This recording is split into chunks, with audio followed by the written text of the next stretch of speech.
Alléluia. Amen. Alors ce matin, je voudrais partager un thème avec vous. Le thème autour duquel nous allons nous entretenir s'intitule « Le type de chrétien que Dieu veut ». Le type de chrétien que Dieu veut. Alors quand nous lisons la Bible dans le livre de Matthieu, le chapitre 13, vous lisez, n'est-ce pas, tout le chapitre, vous allez, n'est-ce pas, voir que ici, le Seigneur va raconter une parabole. Quand on parle de parabole, il s'agit, n'est-ce pas, d'un message codé qui est illustré, un message difficile à comprendre. La preuve en est que lorsque le Seigneur Jésus a donné cette parabole, la foule qui était au-devant de lui n'a pas vraiment compris son message. Et pas seulement la foule, il a même dit que les apôtres sont, n'est-ce pas, venus vers le Seigneur Jésus pour lui dire qu'eux-mêmes ne comprennent pas ce qu'il était en train de leur dire. Donc un message voilé, un message énigmatique, c'est-à-dire compliqué à comprendre. Mais vous allez, n'est-ce pas, voir que dans le même chapitre, le Seigneur Jésus, lorsqu'il va se retirer avec les disciples, les apôtres, va leur expliquer ce que la parabole voulait dire. Alors, dans cette parabole, il y a une révélation importante que Jésus a eu à faire. Il dit que dans cette parabole-là, nous avons, n'est-ce pas, des types de chrétiens dans sa maison. Et quand je parle de chrétiens, je parle de chrétiens avec griffes.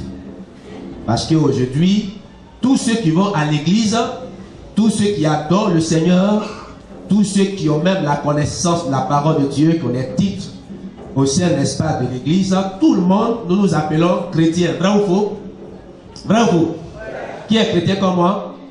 Nous sommes chrétiens parce que nous avons certainement accepté le Seigneur Jésus. Mais dans cette parabole, le Seigneur Jésus, n'est-ce pas, a révélé qu'il y a différents types de chrétiens dans sa maison. Différents types d'enfants de Dieu dans sa maison.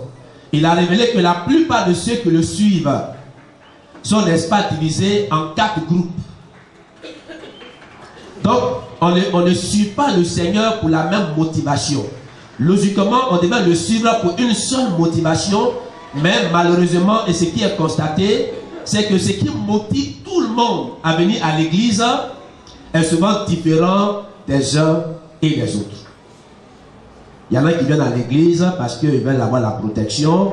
Il y a d'autres qui viennent à l'église parce qu'ils veulent avoir une guérison. Pour certains, le mariage. Pour certains, ils veulent, n'est-ce pas, avoir quelque chose de miraculeux s'opérer dans leur vie. Et c'est ce qui, n'est-ce pas, les motive à venir dans la maison de Dieu. D'autres viennent parce qu'ils veulent venir écouter des cantiques du groupe musical.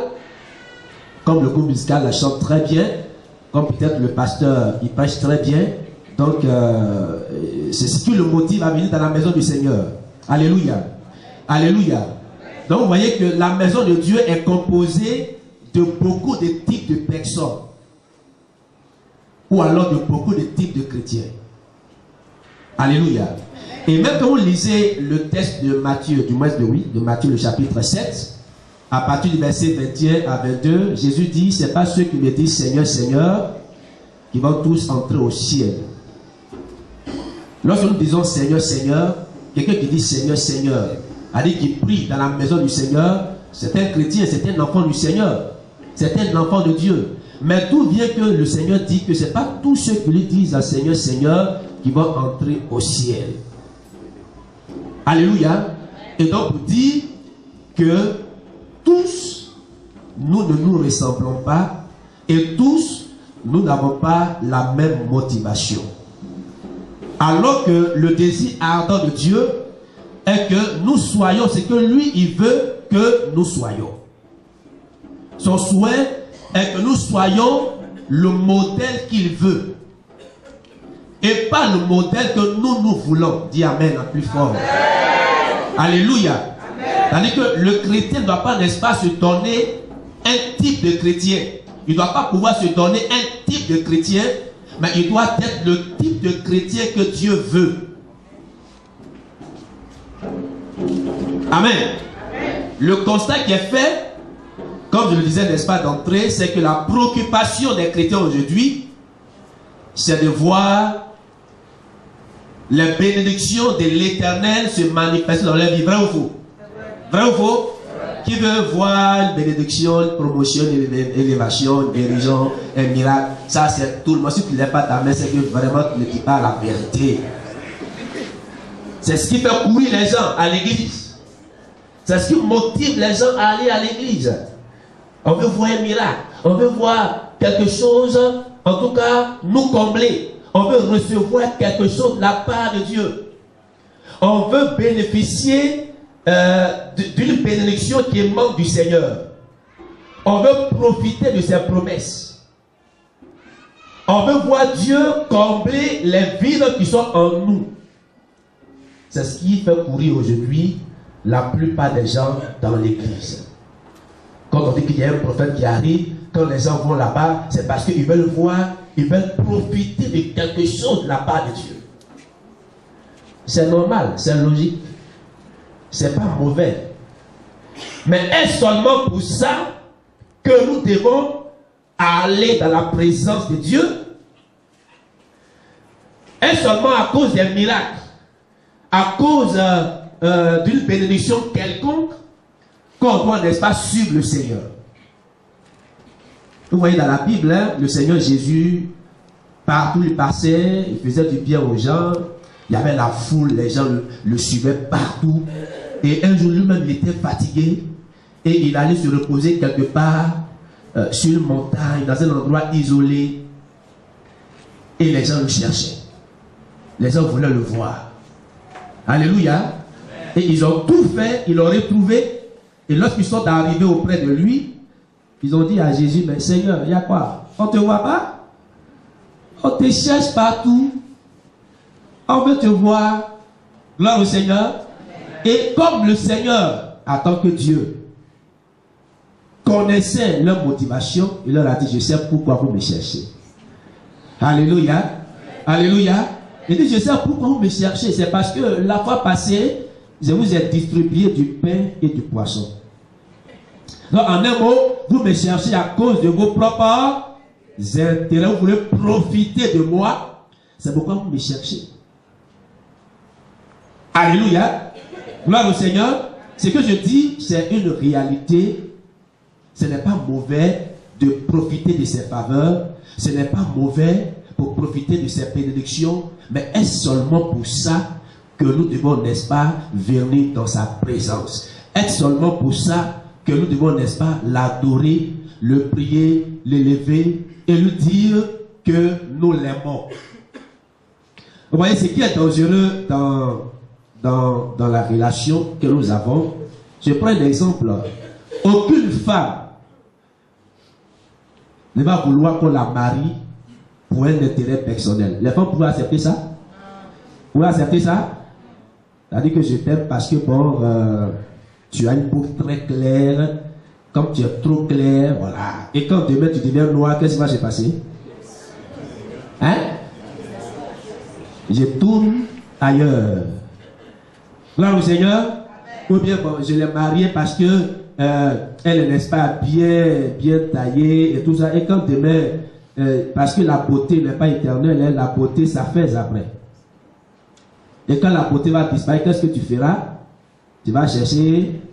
Donc, ça veut dire quoi? Tout mariage, ou bien toute relation qui est basée sur des intérêts est démoniaque. Dis Amen. Amen. Dis encore Amen plus fort.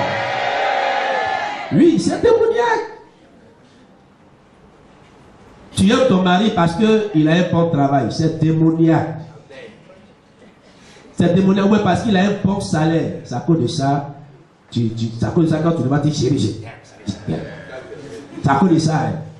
C'est parce que hier, il t'a fait un temps de complet de paille. C'est pour ça que tu l'aimes. Alléluia. Ou bien c'est parce que, bon, cette femme-là, elle a vraiment certaines qualités. C'est pour ça que tu l'aimes. Et quand ces qualités disparaissent, l'amour va où? Quand le travail du monsieur est gâté, l'amour va où? Quand il n'a plus l'argent pour payer complet d'épargne, où va l'amour? Parlez bien. Vous n'avez pas de parler. Oui. Ou bien, je suis attaché à une tierce personne parce que cette relation me fait profiter de son argent. C'est démoniaque. Dis à ton frère, c'est démoniaque. C'est démoniaque. Ça, ce n'est pas de l'amour, c'est de l'hypocrisie associée à la séduction. Alléluia. Alléluia. Et c'est comme ça que beaucoup de chrétiens suivent le Seigneur. En réalité, ils n'aiment pas Jésus, mais ils aiment Jésus à cause d'un intérêt. C'est pourquoi vous voyez qu'il y a certains chrétiens après qui rétrogradent. C'est-à-dire qu'il est là, quand il ne voit pas la chose, il fait quoi? Il rétrograde. Elle est venue là, il n'y a pas de mariage, elle fait comment? Elle s'en va. J'ai vu une soeur à Coville. En ce moment, j'étais encore prestataire même. J'étais à Coville. J'assurais l'intérim de l'église pendant que le pasteur était allé en mission. Et donc, je marchais dans la rue et il y a une soeur qui m'appelle. Je l'ai regardée, je ne l'ai pas vraiment reconnue parce que, vous savez, quand on voit une soeur évrée, on la reconnaît vrai ou faux? Comment on la reconnaît? Bien voilée, bien dépouillée. Même le païen même reconnaît les sœurs évrées. Donc moi je ne l'ai pas reconnue parce qu'elle n'était pas voilée, elle avait, n'est-ce pas, des bric-à-brac sur elle. Et je m'approche là, je dis oui, pasteur Philippe, c'est moi. Et je regarde bien son visage. C'est ainsi que je l'ai reconnue. C'était une sœur, elle était au serviteur à l'église d'Abobo 7. Une sœur bien là, qui ne parle pas beaucoup, qui était ouvrière au serviteur. Et je la vois là, mais là, son aspect a changé. Donc, étonné, je lui dis, mais ma soeur, qu'est-ce qui se passe? Il y a quoi? Tu n'es plus avec nous? Elle dit, non, pasteur, comme elle est sur la route là, il faut m'accompagner à la maison. Et donc, je vais chez elle, elle me fait asseoir, et elle me dit, tu vois ici là, je suis chez mon copain ici. Elle me l'a pas caché. Je suis chez mon copain. Elle dit, mais pourquoi tu fais ça? Elle dit, ah, mais moi, je suis dans l'église. J'ai duré dans l'église. Et les frères font comme s'ils ne me voyaient pas. Hein? Et souvent, je n'ai même pas pommade même pour me pommader. Je n'ai rien. Et puis, les diacres sont là, ils ne font rien. Personne ne s'intéresse à moi. Les frères aussi. Bon, pourtant, je ne suis pas quand même vilaine. Donc moi, trop c'est trop, je suis venu me prendre mon copain ici. Donc c'est lui qui me gère. Je lui ai dit, tu vois, tu n'avais jamais accepté Jésus et tu n'as jamais aimé Jésus. Parce que tu es venu à lui à cause d'un intérêt personnel qui t'est propre. Une telle relation est mauvaise. Très mauvaise. Alléluia. Est-ce que c'est pas comme ça que toi tu suis Jésus? Est-ce que c'est pas comme ça que toi tu l'adores? Toujours Seigneur, donne-moi, donne-moi, donne-moi, donne-moi, donne-moi, donne-moi, donne-moi, Seigneur, donne. Seigneur, je veux ça, je veux ça, je veux ça. Il y a même certains mecs qui donnent, n'est-ce pas, des ultimatums au Seigneur. Si tu n'as pas fait ça, je vais faire ça. Tu n'as pas fait ça, je vais faire ça. Alors, il donne des ordres à Jésus. Je te donne 2 mois. Pour cette année-là. Mais je voudrais te dire une chose. Dieu, il est Dieu. Alléluia. Dieu, il est Dieu. Et c'est pas comme ça que Dieu veut que tu le suives. C'est frustrant de savoir que ma femme m'aime à cause de mon travail. Est-ce que c'est pas frustrant ça? De cette même manière, Dieu aussi il est frustré quand il voit en toi quelqu'un qui l'aime à cause d'un intérêt mesquin ou personnel qui est lié à ta personne. Tu ne l'aimes pas à cause de lui, mais tu l'aimes à cause de ce qu'il a. Ah, c'est dangereux. Alléluia. Alléluia. Alléluia. Quel type de chrétien Dieu veut que nous soyons? C'est de ça qu'il est question ce matin. quel genre de chrétien? Quand on regarde dans le corps de Christ, quand le Seigneur met son scanner sur les chrétiens, il se rend compte que la plupart ne l'ont pas dans leur cœur. Comme pouvait le dire Ésaïe, il dit: ce peuple-là m'honore des lèvres, alors que son cœur est comment? Est éloigné. Est vraiment éloigné. C'est pourquoi lorsqu'il y a un problème qui surgit, ils sont prêts à abandonner, comme une femme qui est prête à divorcer son mari parce que le monsieur est tombé malade, il ne peut plus rien faire, et donc elle prend la décision maintenant de le divorcer. C'est comme ça, plusieurs ont divorcé le Seigneur. Plusieurs l'ont abandonné. À cause des situations, à cause des difficultés. Alléluia. Amen. Alléluia. Amen. Alléluia. Amen. Regardez le passage de Luc, le chapitre 10, à partir du verset 25 à 28. Et là, on va, n'est-ce pas, voir ce que Dieu veut que tu sois en tant que chrétien. Je demande aux dirigeants de nous faire rapidement cette lecture.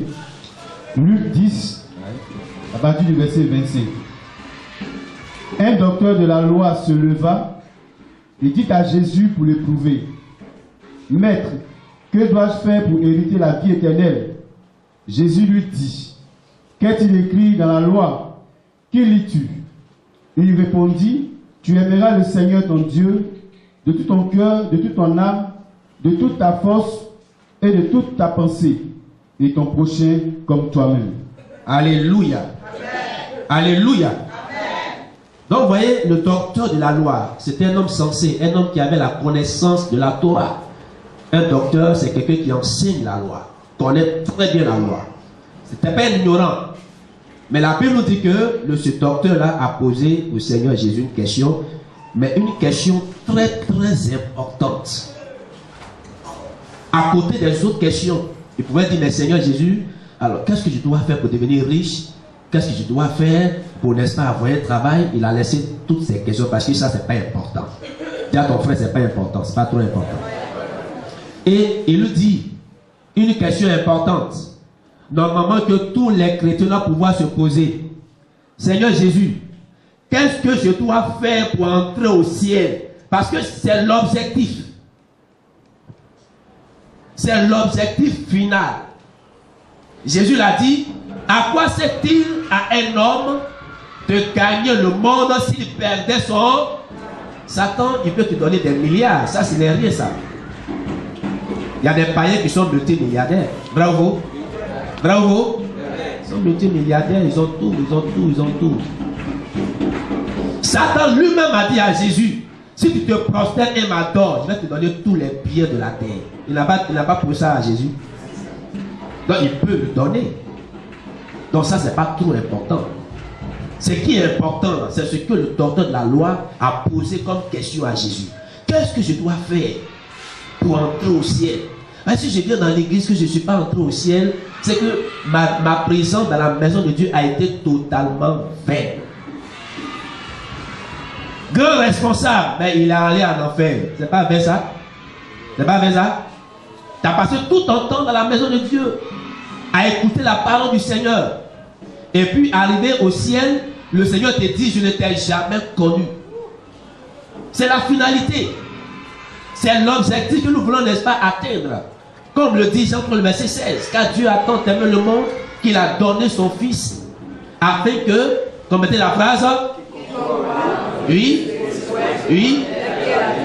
Ah, vous connaissez bien le passage. Donc voici le contrat que nous lions avec le Seigneur. La vie éternelle. Donc il dit: je dois faire quoi pour entrer au ciel? Qu'est-ce que je dois faire? Alors Jésus lui dit: mais toi tu es docteur de la loi. En fait, il avait posé la question à Jésus pour tester sa connaissance. Et Jésus-Christ le savait. Donc il lui a dit: mais toi tu es docteur de la loi. Quand tu lis la loi là, qu'est-ce que tu vois dans cette loi? Alors par orgueil, il va dire à Jésus, il est écrit: premièrement, tu aimeras le Seigneur ton Dieu de tout ton cœur, de tout ton cœur, de toute ta pensée, de toute ton âme et de toute ta force. Tu aimeras le Seigneur, souligner ces différents mots-là. Tout ton cœur, toute ta pensée, de toute ta force et de toute ton âme. Parce que comment tu dois aimer le Seigneur. Il dit pour entrer au ciel, voici ce que tu dois faire. Donc en un mot, le chrétien qui veut entrer au ciel, le type de chrétien que, n'est-ce pas, Dieu veut que ce chrétien-là soit un chrétien qui l'aime de tout son cœur, de toute sa pensée, de toute son âme et de toute sa force. Alléluia. À votre amen a diminué. Hein? Alléluia. Alléluia. De tout ton cœur, de toute ta pensée, de toute ton âme et de toute ta force. Allez, ton être tout entier doit aimer le Seigneur. Tu dois l'aimer plus que tout. Pour entrer au ciel, voici le ticket qu'il faut pouvoir avoir. Alléluia. Amen. Alléluia. Amen. Mes amis, c'est important de souligner cela. Si tu n'as pas compris ça, la porte du ciel te sera fermée. Si tu n'as pas compris que pour entrer au ciel, il faut aimer Dieu de tout ton cœur. C'est-à-dire que ton cœur ne doit pas être divisé. Tu ne dois pas partager ton cœur avec quelqu'un d'autre. C'est-à-dire que Dieu, il est à droite, et puis il y a une autre chose qui est assise à côté, dans le même cœur. Non, Dieu ne veut pas partager ton cœur avec quelqu'un. La preuve en est que le Seigneur dit que je ne veux pas partager ma gloire avec quelqu'un d'autre. Et il y a un autre nom de Dieu. Il a dit que Dieu, il est un Dieu jaloux. Il ne veut pas que tu appartiennes à quelqu'un d'autre. Il veut que tu sois uniquement qu'à lui seul. À lui seul. Tu ne veux pas aimer Dieu et aimer en même temps maman. Ou aimer quelque chose d'autre. Dieu ne veut pas ça. Il veut que tu puisses l'aimer lui seul et que tu lui appartiennes à lui seul. Tu l'aimeras de tout ton cœur, de toute ta force, de toute ta pensée et de toute ton âme. Il dit, c'est ce qu'il faut faire pour que tu puisses entrer au ciel. Bien aimé, est-ce que nous voulons entrer au ciel aussi? Est-ce que tu veux aussi entrer au ciel? Ah, dis avec moi, je veux aussi entrer au ciel. Et pour aller là-bas, qu'est-ce qu'on doit faire? Comment on doit l'aimer? De tout notre cœur. Quand tu aimes ta femme de tout ton cœur, tu es prêt à te sacrifier pour elle. Bravo. Bravo. Bravo. Tu es prêt à mourir même pour elle. Mourir. Mais pas comme les autres, quand il y a un danger, il fuit. Et puis il dit, hey, ma femme est où ça? Il a oublié sa femme. Alléluia. Allez, il se sauve d'abord. Et puis maintenant, il se rappelle que il a une femme. Parce que là, il y a un danger qui est en face de lui. Non. Quand tu aimes quelque chose de tout ton cœur, tu es prêt à protéger cette chose. Tu es prêt à te sacrifier pour cette chose. Tu es prêt à tout donner pour cette chose. Car la Bible déclare que l'amour ne cherche pas son propre intérêt. L'amour ne cherche pas son propre intérêt. Si toi tu aimes Dieu pour ton intérêt seulement, c'est que tu ne l'aimes pas. Il faut l'aimer de tout ton cœur, de toute ta force, de toute ta pensée. Dieu doit être au centre de ta vie. Tu dois l'aimer plus que ta propre personne. On peut le voir dans Luc, le chapitre 4, verset 6. Il dit, si tu n'aimes pas ton père, ta mère, quoi encore, ta femme, tes enfants et ta propre vie, tu ne peux être mort d'ici. Il y a des gens, ils aiment leurs parents plus que Jésus. Il y a des gens, qui aiment leurs enfants, leurs maris. Ils aiment quoi encore? Ils aiment leur argent. Ils aiment quoi encore? Aidez-moi. Leur travail. Plus que Jésus. Ils sont prêts à pardonner Jésus à cause d'un intérêt qui leur est propre.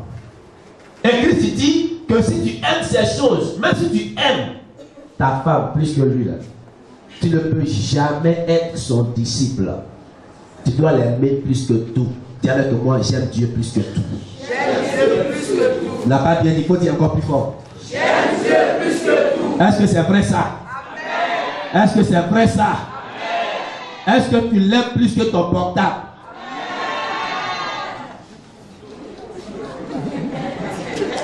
Parce que si tu l'aimes plus que ton portable, pendant que tu es au temple ici, pendant que Dieu parle, tu vas fermer ton portable, tu vas dire à ton portable, tais-toi parce que le roi des rois doit parler. Amen. Mais si pendant que Dieu parle, ton portable aussi parle, et à cause de ton portable aussi tu sors, c'est qu'il y a quelque chose qui n'est pas là. Bravo! Vrai ou c'est faux? C'est vrai. C'est vrai. Tu dois l'aimer plus que tout. L'aimer plus que tes enfants. L'aimer plus que tes enfants. L'aimer plus que ton argent. L'aimer plus que tout. Dieu doit être au centre de ta vie.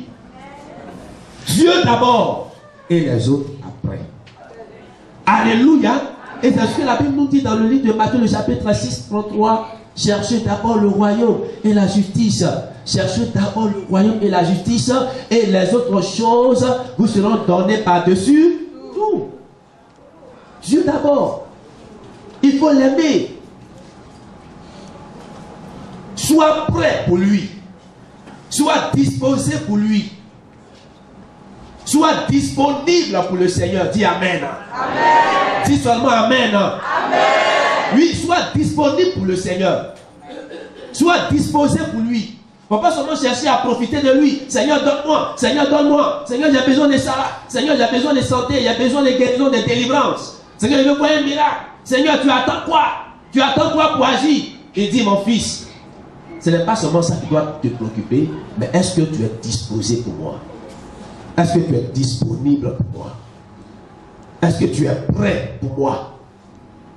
C'est la question qui te pose ce matin. Alléluia. Amen. Alléluia. Amen. Mes amis, c'est important. L'enfant de Dieu doit mettre sa vie et tout ce qu'il possède à la disposition de son Dieu. Tout doit appartenir au Seigneur. Tout doit être pour le Seigneur. Tu ne peux pas dire, moi j'aime Dieu, mais ma paix de Jésus là seulement, je suis capable de me séparer de lui à cause de ça. C'est que tu ne l'aimes pas. C'est comme quelqu'un qui marie une femme et qui rejette ses enfants. Est-ce que ça c'est normal ça? Les femmes, est-ce que c'est normal? Est-ce que c'est normal? Même si tu n'as pas eu ces enfants-là avec elle, mais ce sont ses enfants. N'est-ce pas? Donc si tu aimes ta femme, tu dois aussi être capable d'aimer ceux qui sont sortis d'elle. Même si ce n'est pas avec toi qu'il a eu ses enfants. Mais tu aimes une femme et puis ses propres enfants qu'elle a eu. Même si elle a eu les enfants ailleurs. Mais tu as vu chapitre la mariée. Et à cause de ça là, ces enfants-là ne peuvent pas entrer dans la maison. Mais tu sais que toi tu as un problème. Alléluia. C'est que tu as un problème. Quand on aime quelqu'un, on aime son tout en même temps. Tout ce qui est attaché à lui, on est attaché aussi à ça. On ne fait pas de différence. Et c'est comme ça que le Seigneur veut que nous l'aimions. Alléluia. Amen. Alléluia. Amen. Nous allons prendre le livre de Ageu, le chapitre 1, le verset 1, le verset 2 jusqu'à 11. Et nous allons, n'est-ce pas, voir un élément important dans ce que signifie aimer Dieu de tout notre cœur, de toute notre force. Ageu 1, 2 à 11. Allons-y vite, gagnez du temps. Ageu 1, oui. À partir du verset 2. Ainsi parle l'Éternel des armées, ce peuple dit, Le temps n'est pas venu, le temps de répartir la maison de l'Éternel. C'est pourquoi la parole de l'Éternel leur fut adressée par Agé, le prophète, en ces mots. Est-ce le temps pour vous d'habiter vos demeures lambrissées, quand cette maison est détruite? Ainsi parle maintenant l'Éternel des armées. Considérez attentivement vos voies. Vous semez beaucoup et vous récoltez, vous recueillez peu. Vous mangez et vous n'êtes pas rassasiés. Vous buvez et vous n'êtes pas désaltérés. Vous êtes vêtus et vous n'avez pas chaud. Le salaire de celui qui est à gage tombe dans un sac percé. Verset 7. Ainsi parle l'Éternel des armées. Considérez attentivement vos voies. Montez sur la montagne, apportez du bois et bâtissez la maison. J'en aurai de la joie et je serai glorifié, dit l'Éternel. Vous comptiez sur beaucoup et voici, vous avez eu un peu. Vous l'avez rentré chez vous, mais j'ai soufflé dessus. Pourquoi? Dit l'Éternel des armées. À cause de ma maison qui est détruite, tandis que vous vous empressez chacun pour sa maison. C'est pourquoi les cieux vous ont refusé la rosée et la terre a refusé ses produits. Verset 11. J'ai appelé la sécheresse sur le pays, sur les montagnes, sur le blé, sur le mou, sur l'huile, sur ce que la terre peut rapporter, sur les hommes et sur les bêtes, et sur tout le travail des mains. Alléluia. Donc voici un type de chrétien qui veut seulement profiter des bienfaits de l'Éternel. Mais en même temps qu'il profite des bienfaits de l'Éternel, il n'est pas disposé pour le Seigneur. Il n'est pas prêt pour le Seigneur. La Bible nous dit que ce peuple de Dieu-là, qui a vu la gloire de Dieu, la bonté de Dieu, négligeait la maison de l'Éternel. Cette maison où il fallait aller pour l'adorer, pour le servir. Il est dit que la maison de l'Éternel était en ruine. Donc, ça veut dire que c'était, n'est-ce pas, une maison qui était détruite, abandonnée. Et je suis sûr que les hommes n'y allaient plus là-bas. Parce que c'était une maison vraiment détruite, abandonnée. Et même les sacrificateurs n'allaient plus là-bas. La maison de l'Éternel était rejetée, était méprisée. Mais je suis sûr qu'à côté de ça, chacun dans sa maison certainement implorait la faveur de l'Éternel. Pendant que la maison de l'Éternel était méprisée, était rejetée, parallèlement à cette maison, chacun certainement cherchait la faveur et la grâce ou la bénédiction de l'Éternel. Et Dieu dit que ce peuple-là était en souffrance. Parce qu'il voulait voir cette grâce, cette faveur, mais se sont rendus compte que c'est plutôt la malédiction qui a commencé à les frapper, qui a commencé à frapper leurs affaires. Rien ne marchait. Leur prière ne montait plus au ciel. Leur prière n'était plus exaucée. Ils ne voyaient plus la gloire de Dieu se réaliser dans leur vie. Donc chacun se plaignait. Et eux-mêmes se disaient, mais qu'est-ce qui se passe? On adore Dieu, on fait tout, on le loue, on jeûne, on prie, mais on ne voit aucun miracle. On ne voit pas Dieu agir, on ne voit pas Dieu se manifester. Mais qu'est-ce qui se passe? C'est alors que Dieu va envoyer son serviteur Agé pour leur révéler la cause de leurs problèmes. Ce qui fait que moi, Dieu, je ne suis plus parmi vous, c'est que pendant que vous cherchez ma bénédiction, pendant que vous cherchez à embellir vos maisons, vous voulez que moi, Dieu, je bénisse vos maisons, je comble vos intérêts. Pendant ce temps, parallèlement à cela, mon œuvre, ma maison est méprisée, est négligée, ma maison est en ruine. C'est à cause de cela que moi, l'Éternel, je vous ai frappé de malédiction. Alléluia. Alléluia. Alors, cet élément, je vais beaucoup insister là-dessus ce matin. Beaucoup. Il y a beaucoup de chrétiens qui ne sont pas bénis parce qu'ils négligent ce moment, ce temps-là, consacré à la parole du Seigneur. C'est un sujet important. On veut voir Dieu nous bénir. On veut voir des faveurs immenses se manifester dans notre vie. On jeûne, on prie pour dire Seigneur, souviens-toi de ma famille. Souviens-toi de mon travail. Si tu ne travailles pas, tu demandes au Seigneur de t'accorder un boulot.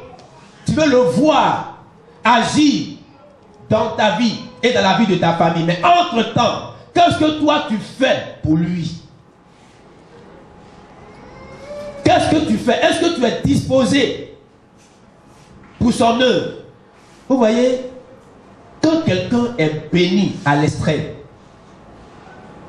quand quelqu'un est béni à l'extrême, qu'il soit multimilliardaire et que son argent ne profite pas aux autres, il est le plus pauvre de toute la terre. On dit Amen. Amen. Ce qu'il dit là, c'est vrai. Il est le plus pauvre de toute la terre. Il y a une femme noire aux États-Unis, elle est la femme la plus riche au monde. Elle est la femme la plus riche au monde. Elle est multimilliardaire, une femme noire américaine. Elle n'est pas mariée, elle n'a pas d'enfant. Ça, c'est quelle richesse là? C'est quelle richesse là? Toi, tu es multimilliardaire, mais tu n'as pas de mari, tu n'as pas d'enfant. Allez, si demain tu n'es pas là, ton argent va profiter à qui? À personne. Ça, ce n'est pas les richesses. Gloire au Seigneur. Vous savez, la bénédiction est à deux niveaux. Dieu va le révéler dans le texte de Genèse, le chapitre 12, le verset 1 à 3. On va lire ce texte rapidement. Avec Abraham. Qu'est-ce que Dieu va dire à Abraham? Allons-y. Genèse 12, le verset 1 à 3. Verset 1. Oui. L'Éternel dit à Abraham, oui. Va-t'en de ton pays, oui, de ta patrie, oui, et de la maison de ton père, oui, dans le pays que je te montrerai. Oui. Je ferai de toi une grande nation, oui, et je te bénirai. Je rendrai ton nom grand, oui, et tu seras une source de bénédiction. Alléluia. Alléluia. Dieu dit à Abraham, je ferai de toi quelqu'un qui sera béni. Ton nom sera grand. Tu seras grand. Mais cette bénédiction-là, je vais, n'est-ce pas, te l'accorder pour un but bien précis. Dis Amen. Amen. Quand Dieu nous bénit, quand Dieu nous appelle à lui, ce n'est pas seulement à cause de nous qu'il nous appelle. Ce n'est pas parce qu'il veut seulement toi te sauver qu'il t'a appelé. Mais il t'a sauvé pour que par toi, d'autres personnes aussi soient sauvées. Pour que le dépôt qu'il a mis en toi puisse aussi profiter aux autres. C'est pourquoi il a fait cette révélation en disant que nous sommes la lumière de ce monde. Une lumière profite à tout le monde. C'est pourquoi on ne met pas une lampe en bas d'une table. On la met toujours sur la table pour que tous ceux qui sont dans la maison puissent profiter de la même lumière. C'est ça. Dieu dit, je vais te bénir. Tu seras une bénédiction. Et en même temps, je ferai de toi une source de... que par toi, d'autres personnes aussi soient bénies. Tu dois être un distributeur de bénédiction. Alléluia. Comme l'a été Joseph. Quand Joseph est arrivé sur Potiphar, cette grâce qui était sur lui est tombée aussi sur Potiphar, sa famille et ses affaires. Et par Joseph, tout Israël a été béni. Vrai ou faux? Ils ont même eu, n'est-ce pas, une ville en Égypte à cause de Joseph. Il a été une source de grâce. Il a été une source de bénédiction. Il a été utile aux gens de sa génération. C'est ce que Dieu veut que tu sois. Être une source de bénédiction, être une source de restauration. Sinon, si tu es seulement béni, et puis c'est toi seul qui es béni, c'est toi seul. C'est toi seul. Pendant ce temps, le pauvre à côté, il ne mange pas. Ça, c'est quel genre de bénédiction? Alléluia. Alléluia. Dis avec moi, je suis une source de bénédiction au nom de Jésus. Je suis une source de bénédiction au nom de Jésus. Alléluia. Et Dieu veut que toi, tu sois pour son église une source de bénédiction. Il veut que par toi, son église soit bénie. Que par toi, son œuvre continue d'aller toujours de l'avant. Ce n'est pas les païens avec leurs milliards qui vont n'est-ce pas venir subventionner l'œuvre du Seigneur. Vous avez déjà vu ça quelque part? Hein? Boxe le bras pour nous donner des milliards pour l'œuvre du Seigneur. Vous dites prenez ça et puis bon, faites les campagnes d'évangélisation maintenant. Vous soutiennent. Vous avez déjà vu ça quelque part? Mais ils sont prêts à donner leurs milliards à quel groupe? Hein? Les maquis.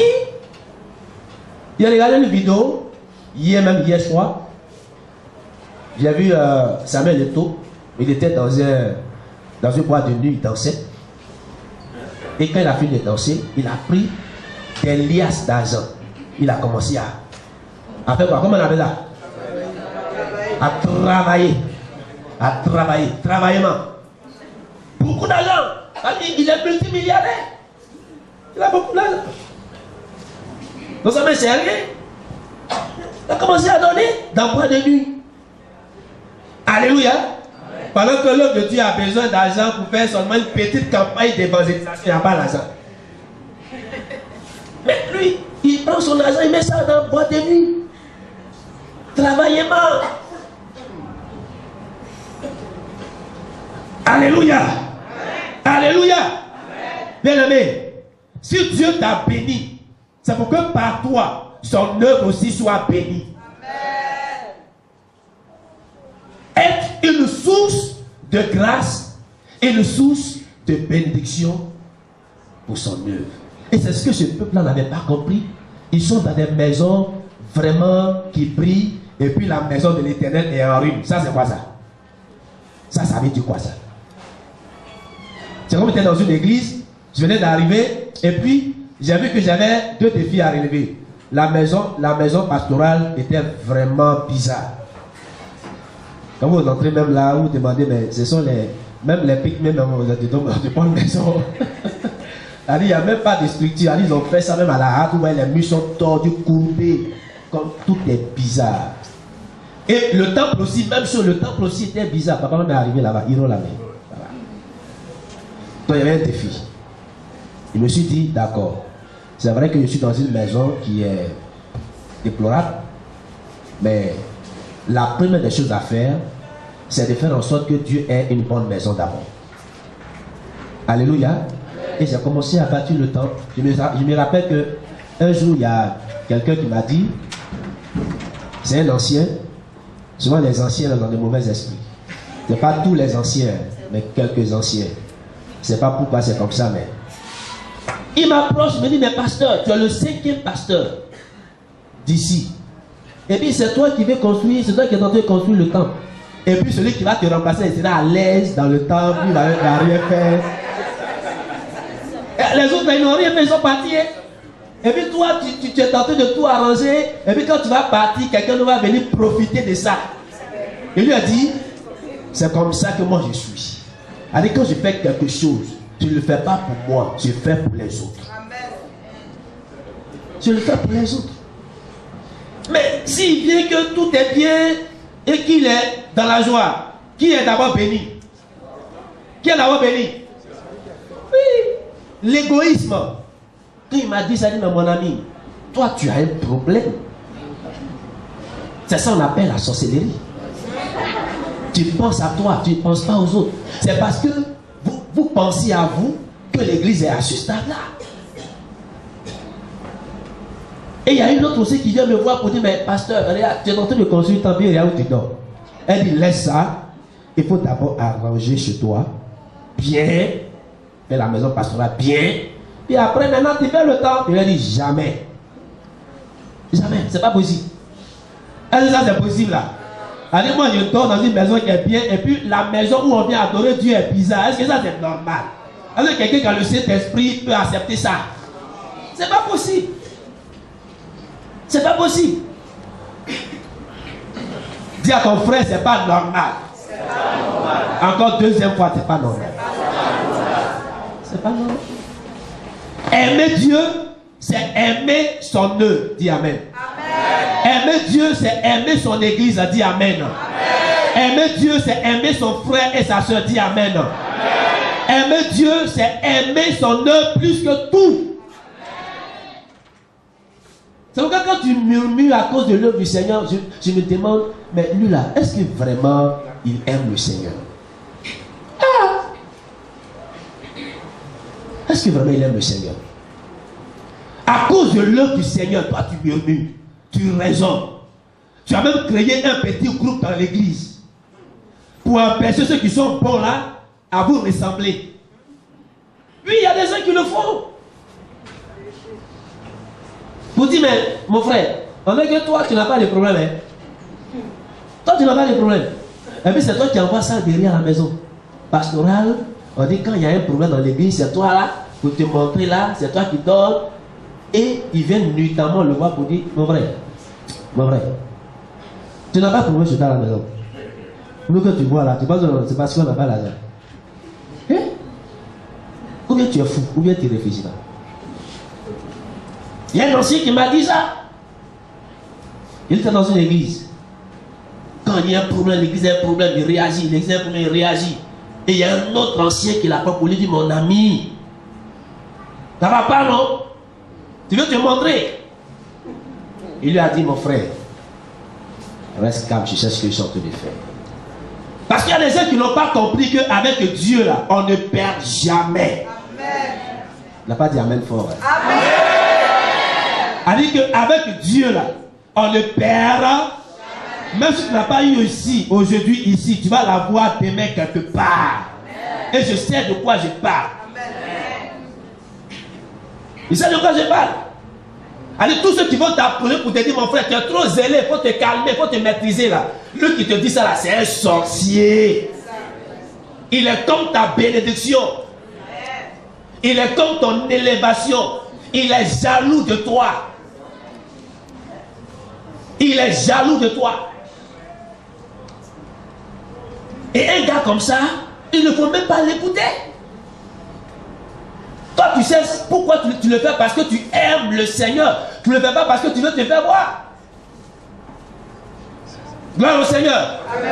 Gloire au Seigneur. Amen. On va faire comme cet ancien-là qui a trouvé un pasteur, il mangeait de la salade chez lui à la maison. Et puis, quand il a vu le pasteur manger salade, tout ça, il n'a rien dit. Il allait voir les anciens. Il dit, je ne comprends pas. Nous, chez nous, on ne mange pas salade. Nous, chez nous, on travaille. Hein?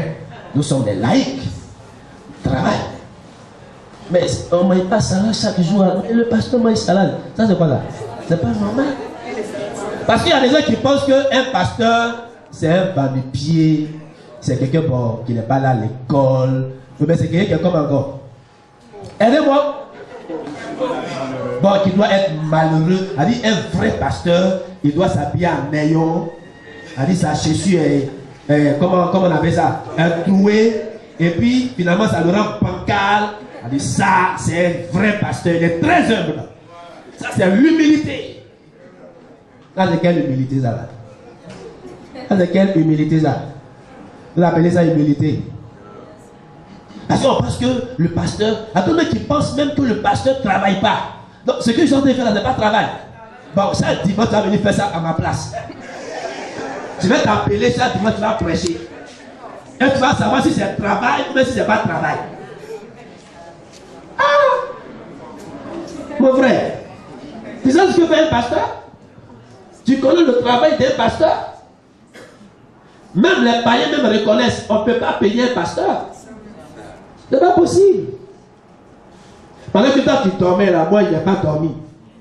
Puis ici encore, ils t'enseignent. Les enseignants, même là, quand ils enseignent dans les écoles, là, souvent même ils n'enseignent pas, ils sont couchés là, ils dorment. Ah, bon A, bas, bon O, B, bon le I. Aidez-moi l'ensemble là. Je suis votre maître.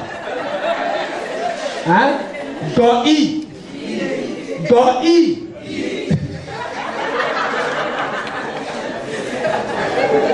Alléluia. On le paye ou on ne le paye pas. Mais quand il ne reçoit pas son salaire, il fait quoi? Il grève. Parce que l'ouvrier mérite son salaire. Et on pense que le pasteur là, il ne fait rien, il ne travaille pas. Donc lui, il doit chaque jour bailler, avec que le pasteur doit être en tapette. Allez dans les ministères. J'ai compris que dans les ministères, les églises qui sont dans les ministères, là, la façon dont les pasteurs, pas comme ça, une vraie mission prend ses pasteurs. Pour les bas de magasin, moi j'ai fait le constat. Hein. Quand on va ailleurs, parce que les gens nous prennent là. Quand on vient ici, là, parce que vous nous prenez là.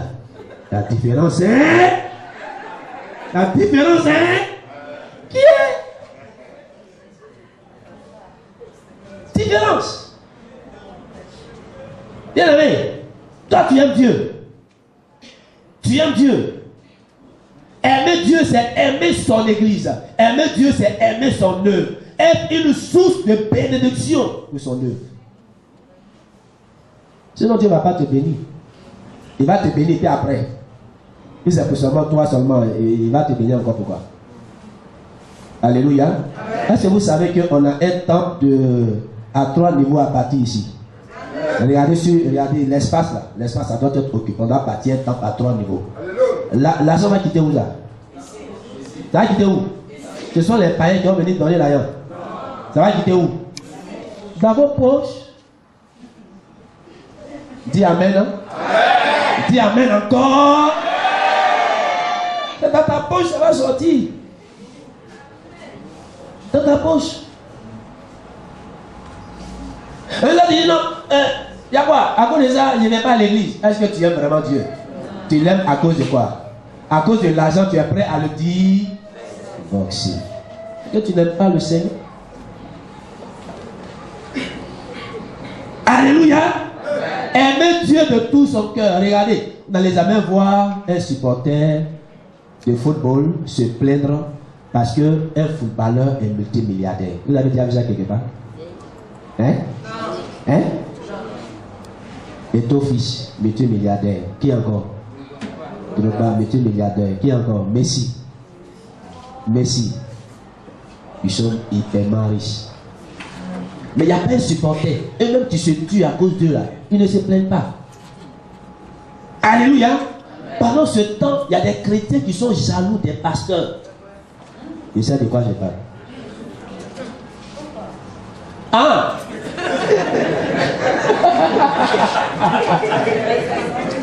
Quelqu'un a dit, elle vient d'arriver. Oui! Si le pasteur roule dans une voiture 4x4, tu dois aller voir. Il a enlevé ça où ça? Où il a enlevé ça? Je me souviens avoir fait un don. Alléluia. Bon, je l'ai fait parce que on nous avait demandé de le faire. Mais quand j'ai fait ce don, mon nom, vous savez où mon nom s'est retrouvé? Ah, c'est grave, hein? C'est là que je comprends pourquoi il y a des gens, quand Dieu les bénit, ils veulent tout rendre témoignage. Parce qu'il y a des sorciers dans l'église, ils sont jaloux. Le frère, il est béni, il veut rendre témoignage pour bénir le nom du Seigneur, et toi, tu prends ça pour aller le vendre. Ça, c'est quoi ça? Ça, c'est quoi ça? Si toi, tu n'es pas prêt à donner, mais tais-toi. Faut te taire. Mais tu vas dire, le frère veut se faire voir, il est bizarre, il est comme ceci, il pense que c'est lui seul qui est comme ça. Nous aussi, on peut, mais on connaît. Et tu es là. Et tu es toujours négatif et tu vas toujours rester là où tu es. Alléluia. Amen. Mais je vais te dire, frère, si Dieu t'a béni, là, rends témoignage. Amen. Même si on te prend pour aller te vendre, c'est pas grave. Rends témoignage. Et tu vas de te bénir et de t'élever. Alléluia. Amen. Aimer Dieu, c'est aimer son église. C'est aimer son œuvre. Est-ce que tu aimes Dieu vraiment? Amen. Est-ce que tu aimes Dieu vraiment? Amen. J'étais pasteur dans une église. C'était une belle église. Hein? C'est papa même qui m'a envoyé là-bas, hein, à Zego, sur la côte là. À Iré. C'était une belle église. Hein? Bon, c'est vrai, je ne venais pas de sortir de l'école. Mais le vieux a souhaité que je parte là-bas parce que bon, on voulait faire de Iré nous autres. Voilà, donc je suis arrivé. Les chrétiens, je suis leur premier pasteur. Et puis ils sont nouveaux. Bon, quand c'est comme ça, est-ce que tu peux t'attendre à beaucoup de choses d'eux? Je suis arrivé, il n'y a rien au salon. On a dit qu'il n'y a même pas de chaise. Il n'y a pas de chaise. Il n'y a pas de lit. Moi et ma femme, on a dormi à terre pendant 4 ans. Papa, c'est pas ça, hein, mais je ne l'ai pas dit. Pendant 4 ans. Et puis, les chaises qu'ils ont mis au salon, qui est gâté même. Et puis, comme elle essaie 3 chaises. Donc, il arrive que souvent, quand je reçois des visiteurs, je m'assois par terre. Ce qui est bizarre, c'est que je m'assois par terre devant les chrétiens eux-mêmes. Et puis, ça les dirait quoi? Ça les dirait. Elle dit, oui, c'est normal. C'est normal. Oui, un peu la mentalité. Je m'assois par terre, puis je me sens de maman est là. Je m'assois par terre. J'ai reçu un pasteur des Assemblées de Dieu avec son épouse. Ah, on dit, il y a un pasteur Œuvre Mission qui est ici. Je le reçois à la maison. Il n'y a que 2 chaises. C'est même pas 3 chaises, 2 chaises. Sa femme et lui ont pris déjà. Donc, quand j'ai fait, j'allais m'asseoir par terre. Lui-même, il a une il a étonné. Et puis les anciens aussi sont là. Bon, ils ne disent même pas. Ils ne sont même pas effrayés. Mais vous allez voir que dans leur maison, ils vont dire, Seigneur, bénis-moi, Seigneur. Oh Dieu, mon champ. Il faut protéger mon champ. Simple chaise, simple lit. Mais il vous dit, malgré ça, j'ai fait un travail. A dit que moi, je ne me suis pas occupé de ça. C'est pas ça, c'est pas que de ça, je suis parti là-bas. Là, le Seigneur, j'ai fait le travail du Seigneur. J'ai fait l'œuvre de Dieu. On a commencé à bâtir un temple, on a monté un peu les murs, on a créé même une 2e église. Et il y a une autre cellule à Paragraphe qu'on a créée. L'église a connu une croissance. Pendant les 4 ans, c'est là-bas que j'ai expérimenté ce qu'on appelle être un planteur. Parce que là, je me suis transformé en planteur là-bas. Oui, il y a un païen dans la rue. Je marchais, il est venu vers moi. Il dit, pasteur, salue-moi. Là, frère. Il dit, toi, tu es un homme. Toi, tu es un homme. Il dit, pourquoi tu dis ça? Il dit, non, tu es un homme. Parce que, chez moi à la maison, là, les villageois venaient payer Yam. Ils venaient payer piment. Ils venaient payer. Dans mon sang, il y a mis toutes sortes d'aubergines. Aubergines long, aubergines. Et puis les piments de diverses façons dans mon sang. Arachide, banane. J'ai fait. Qu'est-ce qu'il n'est pas fait? J'ai fait maïs. J'ai fait. Et c'est chez moi à la maison, parce qu'on venait payer tout ça. Et les chrétiens eux-mêmes là venaient. Pourtant, ils ne m'ont pas aidé à faire ça là. Et je le faisais avec amour. Parce que ce qui m'intéressait, c'était d'être pour eux une source de bénédiction. Mais en même temps que tu profites du Seigneur, toi, tu fais quoi? Pour l'œuvre du Seigneur. Bien aimé, je voudrais vous préparer à des choses importantes. Parce que le Seigneur aura besoin de toi. Parce que le Seigneur aura besoin de toi. Nous avons de très grands défis à relever ici à Niagon 3. Si tu n'es pas préparé à ça, tu risques de rétrograder. Tu risques de montrer à Dieu que tu ne l'aimes pas. Alléluia. Alléluia. Alléluia. Tu risques de dire, mais je ne comprends pas. Je ne comprends pas. Dieu, il y a quoi? Je suis fatigué. Vous savez, il y a un monsieur qui avait 3 enfants. Un monsieur qui est très riche, immensement riche. Il a appelé les 3 et il leur a donné un peu d'argent. Comme quoi pour leur dire, écoutez, moi je suis très vieux, je suis à la retraite, donc je vous donne votre héritage. Donc il a appelé le premier, l'aîné, il a donné pour lui le 2e, le 3e. Et puis quelques jours après, il appelle l'aîné. Là, il les appelle maintenant individuellement. Il lui dit, mon fils, tu vois, je vous ai donné votre héritage, mais j'ai oublié quelque chose. Vraiment, ça m'a échappé. M'a vraiment échappé. C'est que je dois de l'argent à quelqu'un. je dois de l'argent à quelqu'un, et donc je voudrais que tu m'aides, à ce que tu as donné là, il faut me donner, et puis tu vas m'aider à rembourser cette personne. Et l'aîné s'est mis en colère. Il dit, mais comment, tu m'as donné ma part, moi, toi tu es déjà vieux, si tu n'as pas réglé ta dette, ça c'est ton problème. Il a refusé de donner. Le deuxième aussi a fait la même chose. C'est le troisième qui a eu pitié de son papa, le plus petit, et comme lui n'avait pas assez d'argent, il allait voir ses frères pour que ses frères puissent l'aider à aider leur père à rembourser sa dette. Et ils ont dit, mais toi tu es fou, hein. Tu ne veux pas le vieux ou là pour le laisser là-bas. Et pour lui, il a fait sa vie, s'il est endetté, ça c'est son problème. Nous, notre argent, c'est pour nous. Donc il allait voir son père pour lui dire, ah papa, quand même tu vois, ce que tu m'as donné là, c'est pas suffisant. Et voici comment mes frères ont réagi. Il dit, ok, d'accord. Merci pour mon fils.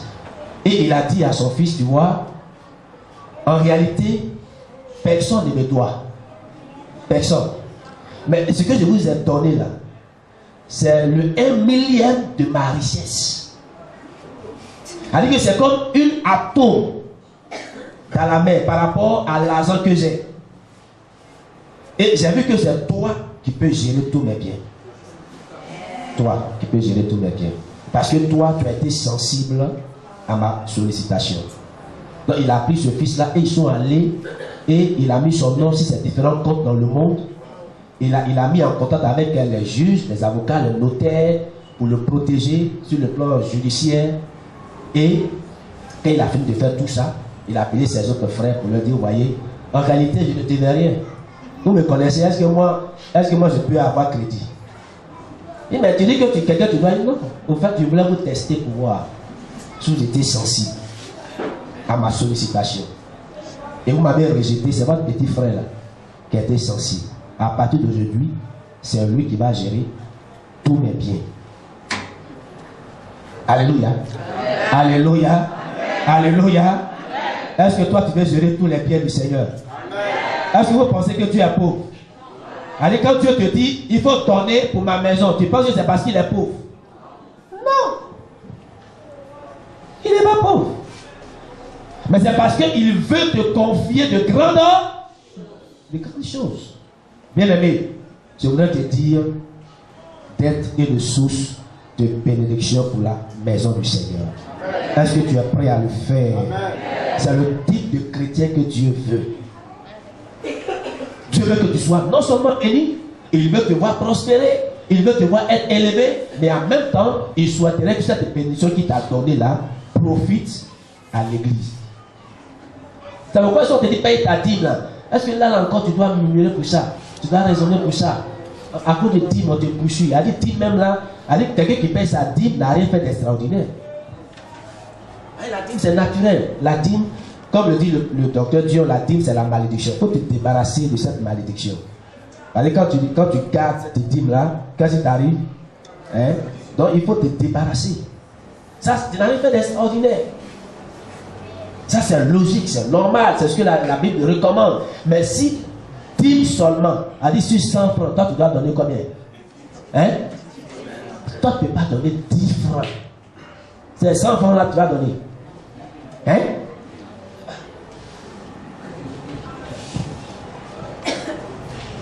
Gloire au Seigneur. Ce matin, Dieu m'a dit de tester votre amour. Dis Amen. Amen. Dis Amen. Amen. Dis Amen. Amen. Dis Amen. Amen. Oui. Parce qu'il prévoit des grandes choses. Il prévoit des grandes choses.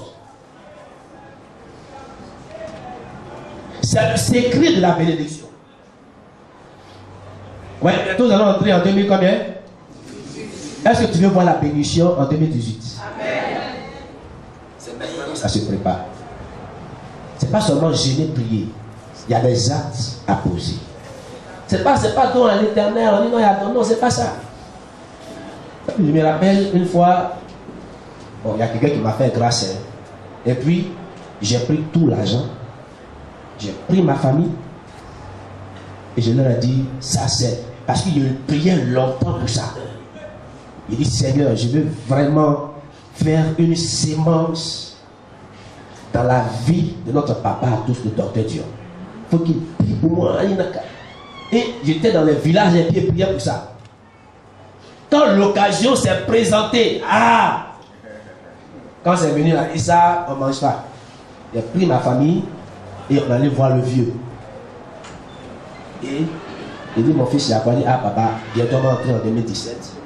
Nous sommes venus s'aimer dans votre vie pour que vous puissiez bénir ma famille. Il dit, bon, oui. Et dans l'enveloppe, vous savez combien il était dedans? De vous dire ça. Il n'a pas dit, hein. Sinon mon nom va arriver. Sinon mon nom va arriver où ça? Et papa dit, mais une somme importante par rapport au docteur. Je suis allé et il nous a bénis. Il nous a bénis. Il nous a bénis. Il a béni mon épouse, l'a béni nos enfants, l'a béni notre ministère. C'est pourquoi moi là, je ne serai jamais malheureux. Amen. Il dit, l'onction qui est sur moi là, ce n'est pas une petite onction. Amen. Le patriarche a imposé. Il a béni ma famille. L'onction qui est sur, il a mis ça sur moi. C'est ce qu'on appelle ça, c'est qu'on appelle ça transfert d'onction. Amen. Quand tu viens récupérer l'onction de quelqu'un, ce n'est pas juste des prières. C'est pourquoi l'onction de papa est chez moi. C'est pourquoi l'onction, il y a certaines personnes, l'onction est chez moi. Gloire au Seigneur. Amen. Et je vous dis, c'est la vérité.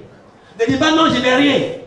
Mon frère, même le petit que tu as là, il faut s'aimer. Ça va te donner des biens de façon abondante.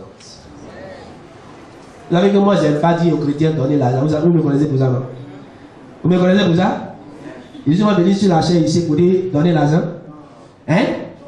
La preuve en est que depuis que je suis ici, je n'ai jamais dit aux chrétiens, aux diacres, vraiment, vous n'apportez pas savon à la maison pastorale.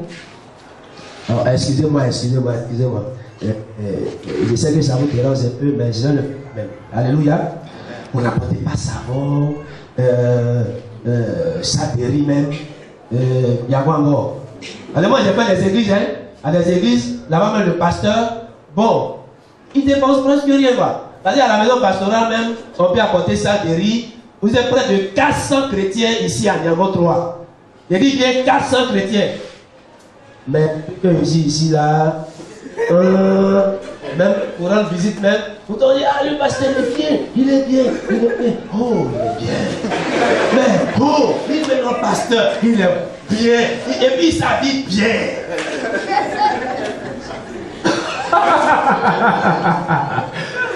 Vous voyez, j'étais en train de prier. Vous savez, j'aime pas dire ce genre de choses, mais tellement Dieu insiste. Parce que Dieu me dit, si tu ne dis pas ça, tu vas bloquer quelque chose dans leur vie. Tu vas bloquer quelque chose. Donc je suis obligé de parler. Parce que je vous aime. Et dit, mais ça mérite. Ça vaut. Il y a quoi encore? Mais je connais ceux qui font ça là, on peut les compter sur les doigts d'un lépreux qui a perdu au moins 4 doigts.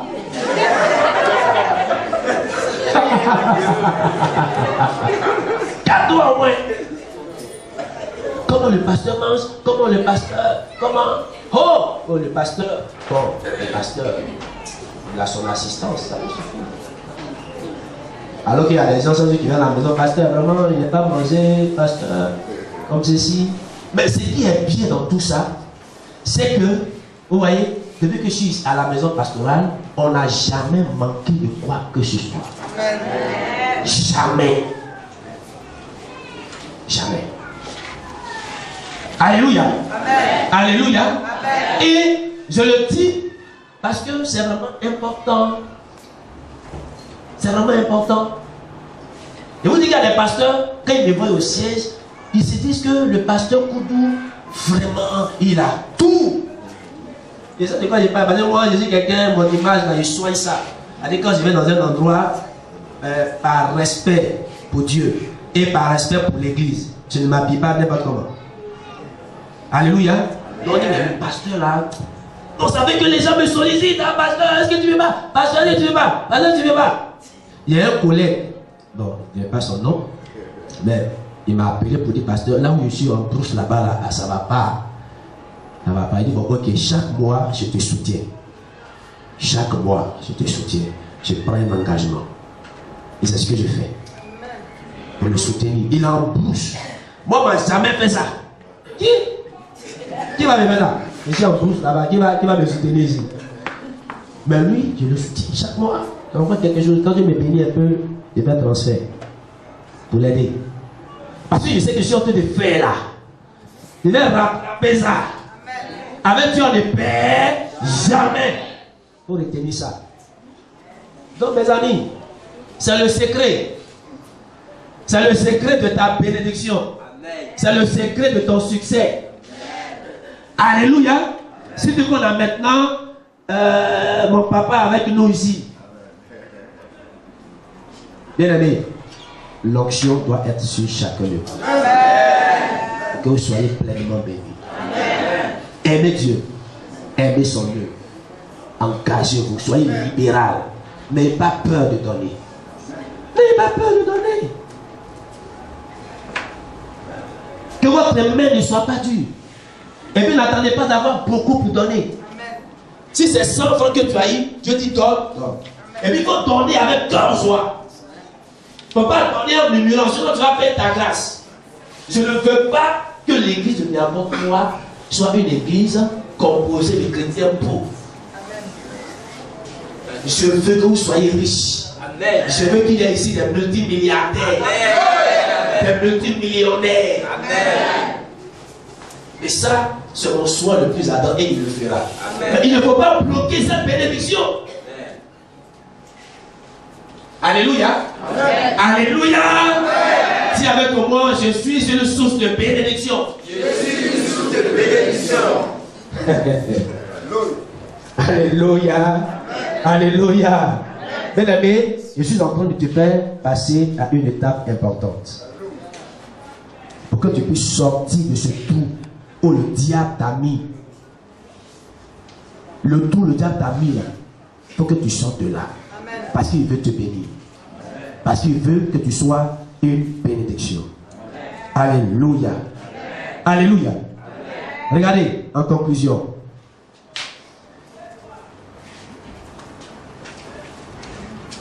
Aimer Dieu plus que tout. Mettre ses biens à sa disposition. Voici le type de chrétien que Dieu veut que nous soyons. C'est tout. C'est tout. Si il y avait des gens à avoir dans cette église, on n'aurait pas construit ce temple climatisé là. Vous savez que ça, c'est une soeur qui nous a fait don. Elle a payé ça à 100 000.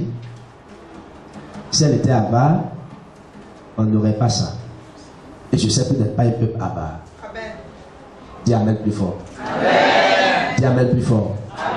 Êtes-vous prêts par rapport à la construction du temple définitif? Amen. À 3 niveaux? Amen. Ah, ils ont des centaines de millions. Hein? Un temps va arriver où le pasteur va dire, mon frère, chez moi là, tu divises ton salaire en 2. Et puis, moitié là, tu donnes pour la maison de l'Éternel. Tu n'as pas fui? Elle dit, tu n'as pas fui? Mais le pasteur là, il devient quoi là? Il a quel problème là? Il a quel problème? Ouais, Élie allait dire à cette femme qui avait qu'une poignée de farine. Il dit, tout ce que tu as là, vous donner. Elle dit, non, je ne peux pas. Il c'est l'eau, je te donne, mais ça là. Ça là. Et puis en plus, on est en crise. Il y a la famille. Ce qui reste là, c'est pour moi et puis mon enfant. Moi et puis mon enfant. Donc si ça a été donné là, mais c'est quand on est mort. Mais Élie dit, tort. Et puis si tu fais là, il faut que je mange d'abord. Là, c'est grave. Là, c'est grave. Là, ton frère, là, c'est grave. Ah! Ça, c'est quel homme de Dieu, ça? Homme de Dieu escroc. Alors qu'elle ne savait pas que Élie était en train de sécuriser sa vie. Dis Amen. Amen. Dis Amen. Amen. Elle dit, donc, que tu vas voir. Toi-même là, ce sont les gens qui vont venir manger chez toi. Quand elle a fait, la farine n'a pas manqué. Les gens de sa maison, ceux qui étaient proches à elle, ont mangé jusqu'à ce que la famille s'arrête. à supposer qu'elle n'avait pas donné. Ah, elle allait mourir, elle et son enfant. Donner à Dieu, c'est une sémence qui produit de l'abondance. Est-ce que vous croyez à la Bible? Amen. Est-ce que vous croyez à la Bible? Est-ce que vous croyez à la loi de la sémence et de la moisson? Amen. Vous croyez à cette loi? Amen. Donc, il faut le faire, il faut l'expérimenter. Mais si tu ne l'as pas eu, tu l'auras certainement. Faites-le et vous serez bénis. Alléluia. Amen. Alléluia. Amen. Dis avec moi, je suis béni. Et je suis une source de bénédiction. Je suis béni. Et je suis une source de bénédiction. Est-ce que tu le crois? Est-ce que tu le crois? Acclame très fort le Seigneur pour cette révélation qu'il vient de t'accorder ce jour. Tu vas te tenir debout dans l'esprit de prière par rapport à cette parole. Quel type de chrétien Dieu veut que tu sois? Ne sois pas un chrétien égoïste qui ne pense qu'à lui, qui ne pense qu'à son mariage, qui ne pense qu'à sa guérison, qui ne pense qu'à son argent. Il faut aussi penser à l'œuvre du Seigneur. Il faut penser aussi à être une source de bénédiction pour ton frère et pour ta soeur. Sois une bénédiction pour les autres. C'est pour cela que le Seigneur t'a appelé. Et tu verras que cette action va encore te propulser très haut. Par rapport à ce message, tu te connais. Tu connais ton cœur. Peut-être même que pendant que je prêchais, le diable injectait des pensées négatives dans ton esprit. Mais je vais te dire une chose. Ressaisis-toi et laisse-toi mouler par la parole. En fonction de ce message, tu vas élever la voix et prier ton Dieu. Prions ensemble le Seigneur. Alléluia.